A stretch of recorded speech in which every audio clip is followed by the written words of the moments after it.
अस्सलाम वालेकुम, मेरा नाम है आलिया और मैं आज आपको स्टोरी बताने जा रही हूँ जुनून इश्क पार्ट 2।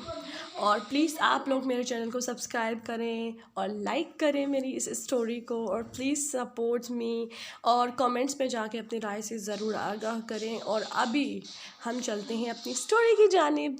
तो कल जैसे कि स्टोरी में अहमद के अब्बू हॉस्पिटल पहुंच चुके थे, तो आज हम वहीं से स्टार्ट करते हैं। अहमद ने इफ़रा को थैंक यू बोलने की कोशिश की, लेकिन इफ़रा को उसके घर से कॉल आ जाती है और इफ़रा फिर चली जाती है वहाँ से। इतने में न्यूज़ चैनल वाले हॉस्पिटल पहुँच जाते हैं और लाइव कवरेज करना शुरू कर देते हैं, और अहमद की दादी को पता चल जाता है कि उनके बेटे के साथ क्या हादसा पेश आया है। और उसके बाद वो सीधा हॉस्पिटल पहुँचती हैं और वो अपने पोते से बात करने की कोशिश करती हैं। जब वो देखती हैं कि अहमद के हाथों से खून निकल रहा है और वो इस कंडीशन में नहीं है कि वो उनके किसी भी सवाल के जवाब दे पाए, तो वो सीधा डॉक्टर से बात करती हैं। तो डॉक्टर सीधा उन्हें कहते हैं कि आपके बेटे को ये दूसरा हार्ट अटैक आया है और वो भी बहुत सीरियस। अभी तो हमने इन्हें दवाई दे दी है और ये भी ख़तरे से बाहर है। बस आप कोशिश करें कि इनके सामने कोई ऐसी बात ना करें जो इनके दिल को बर्दाश्त ना हो, और अब इन्हें ज़्यादा टेंशन भी नहीं होनी चाहिए, क्योंकि अब तीसरा स्ट्रोक अगर आएगा तो ये नहीं बचने के। ये सारी बातें सुनने के बाद अहमद की दादी को काफ़ी शौक लगता है और वो थोड़ा सा टाइम सदमे में चली जाती है। आधे घंटे बाद जब अहमद के बाबा थोड़े से ठीक हो जाते हैं, यानी कि वो होश में आ जाते हैं, तो वो अपनी अम्मी से बात करते हैं। और जब उनकी अम्मी उनसे पूछती हैं कि बेटा तुम्हारे साथ ये सब कुछ अचानक से कैसे हुआ, जब तुम ऑफिस गए थे तब तो सब कुछ ठीक था, तो डिटेल से वो बताना शुरू कर देते हैं। और फिर बातों बातों में बात इफ़रा तक पहुंच जाती है कि जो इफ़रा और इन्होंने पूछा कि मतलब आपको हॉस्पिटल कौन ले आया, तो वो बताते हैं कि हाँ, एक इंटरव्यू के लिए एक लड़की आई थी, और वो इंटरव्यू देने के लिए जब कैबिन में आए तो उसने देखा कि हमें हार्ट अटैक आ रहा है, तो उसने फ़ौरन हमें हॉस्पिटल ले आई। तो ये बात इफ़रा की दादी को बहुत अजीब, I mean sorry guys, sorry, Ahmed की दादी को बहुत अजीब लगती है, क्योंकि जो अहमद की दादी ने सोचा था कि उनका पोता ही होगा जो उसने हॉस्पिटल लाया होगा, और जब वो ये बात सुनती हैं कि कोई नई लड़की थी वो उन्हें हॉस्पिटल लाई है, तो उन्हें as a normal human being उन्हें ये बात बहुत पसंद आई,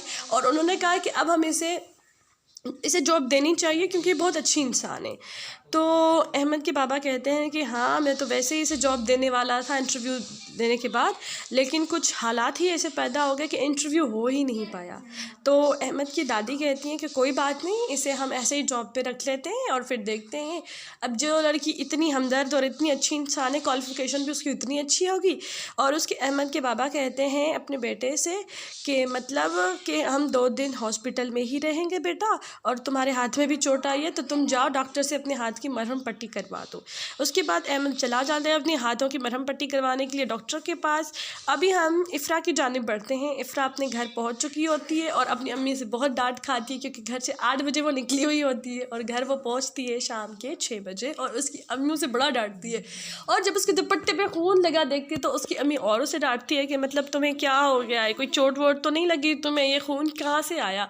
तो उसकी अम्मी बहुत उसे डांटती है, और ये सारी बातें सुनने के बाद उसे और भी ज़्यादा अंदर से एंग्जाइटी फील हो जाती है, क्योंकि उसने सारा दिन बाहर इतना हेक्टिक शेड्यूल देखा हुआ होता है और फिर घर पे उसकी अम्मी उसे डांट रही होती है, तो वो काफ़ी अंदर से डर जाती है। उसके बाद उसे ऑफिस से कॉल आती है कि मैडम कल आप जॉब पे आ जाइएगा। तो इफ़रा ये सोच रही होती है कि मैंने तो इंटरव्यू दिया नहीं, मुझे जॉब कैसे मिल गई।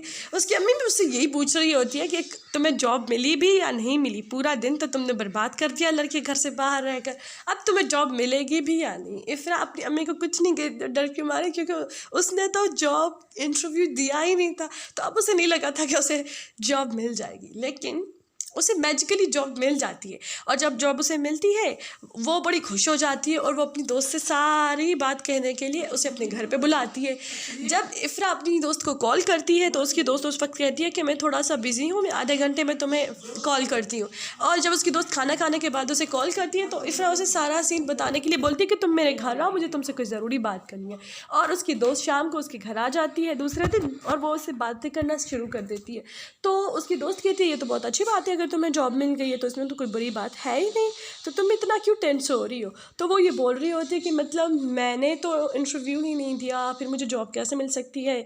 तो इसकी दोस्त बोलती है यार मैंने इंटरव्यू दिया था, इंटरव्यू अच्छा नहीं हुआ था, फिर भी उन्होंने मुझे जॉब पे रख लिया था और फिर धीरे धीरे मुझे उनकी सारे काम करना, वो सारी चीज़ें उन्होंने मुझे सिखा दी थी। ये अंकल बहुत अच्छे हैं और ये कंपनी बहुत फ्रेंडली है और तुम्हें फ़िक्र करने की कोई ज़रूरत नहीं है। उसके बाद इफ़रा कहती है नहीं ठीक है, अगर तुम ऐसा ही बोल रही हो तो फिर कल, आज नहीं मैं नहीं जा सकती जॉब पे, मैं सीधा कल जाऊंगी।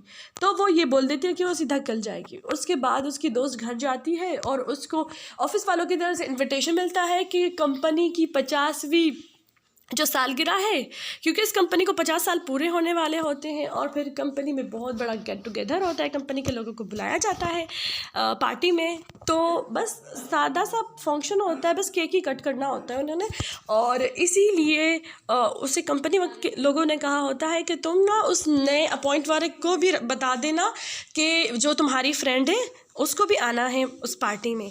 तो उसके बाद इफ़रा क्या करती है, इफ़रा की जो फ्रेंड है ना वो इफ़रा को कॉल करके बताती है कि यार फ़लान दिन हमारे जो ऑफिस है ना, उसकी जो कंपनी है, कंपनी के 50 साल पूरे होने की खुशी में एक सेलिब्रेशन है और मुझे तुम्हारे पास मिल गया है, तो मैं तुम्हारा पास लेके आ जाऊंगी और हम दोनों ही जाएंगे पार्टी में। वहाँ पे बस थोड़ा सा ओकेजन है, थोड़ा सा केक कट होगा बस, और थोड़ी सी अनाउंसमेंट होनी है वहाँ पे कुछ, तो तुम मेरे साथ चलना, हम दोनों साथ में चलेंगे। इफ़रा यही बात सुन के अपनी अम्मी के पास इजाज़त लेने जाती है और उसकी अम्मी उसे साफ इनकार कर देती है, उसे बहुत डांटती है। उसकी अम्मी कहती है तुम एक दिन जॉब पे गई नहीं हो और तुम्हारी कंपनी वालों ने ये पता नहीं कौन से नए शोशे छोड़ दिए हैं।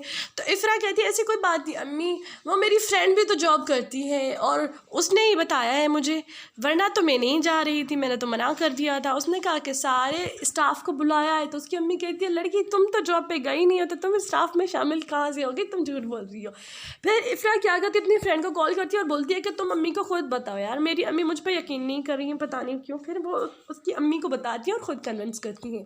उसके बाद इफ़रा अपने अब्बू से बात करती है और वो कहते हैं कि अब्बू सच में मैं जा रही हूँ। उसके बाद उसकी फैमिली वाले मान जाते हैं और दूसरे दिन होती है पार्टी। बस गाइस अब कल बताएंगे कि पार्टी में क्या हुआ। अल्लाह हाफिज़। देखिए मेरा तीसरा पार्ट।